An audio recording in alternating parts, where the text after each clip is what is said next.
Alors, le corrigé de l'exercice numéro 4, donc on vous dit, dans un sac, on place 100 jetons rouges, 50 avec le numéro 0, 50 avec le numéro 1.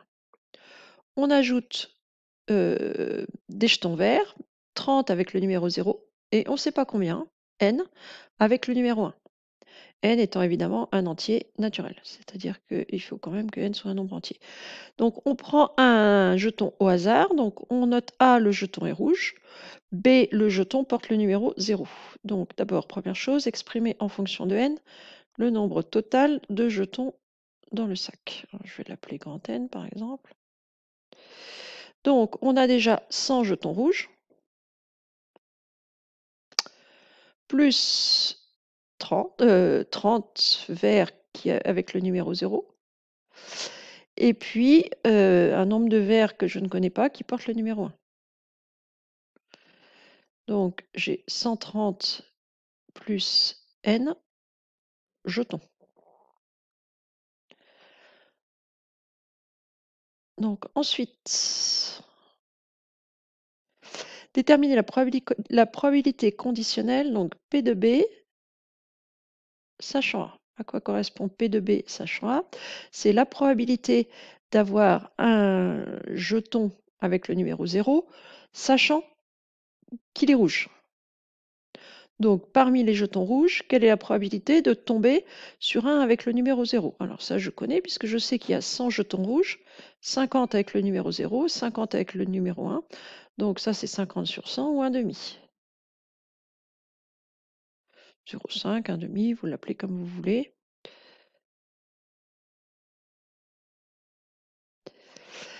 Ensuite, deuxième probabilité, la probabilité de B tout court.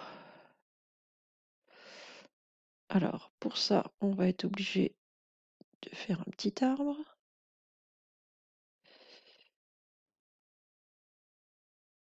Quoique non, peut-être pas. Non, non, je n'ai pas vraiment besoin. La probabilité de B, combien est-ce que j'ai de jetons avec le numéro 0? Des jetons qui portent le numéro 0, j'en ai 30 verts, plus 50 rouges. Donc en tout, j'ai 80 jetons avec le numéro 0, c'est ça un B, oui. Sur un total global de jetons de 130 plus n.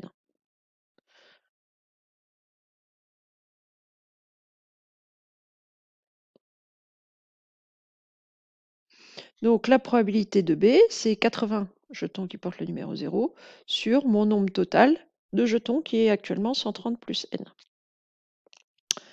Pour quelle valeur de n est-ce que A et B sont indépendants? Alors quand est-ce que A et B vont être indépendants?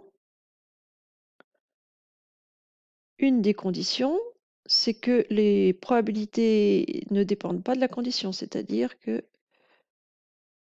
la probabilité de B, c'est la même chose que la probabilité de B sachant A. Donc ici, on doit avoir que 80 sur 130 plus n doit être égal à 1,5. C'est-à-dire qu'il nous faut que, on a égalité des produits en croix, hein, il faut que 130 plus n soit égal à 2 fois, enfin 80 fois 2, 160. Il faut donc que n soit égal à 160 moins 130, qui vaut 30. Alors, c'est relativement logique, hein. La probabilité d'avoir un blanc, si vous ne voulez pas que ça dépende de la couleur, dans la mesure où il y a, enfin un numéro 0, si vous ne voulez pas que ça dépende de la couleur, dans la mesure où il y a autant de...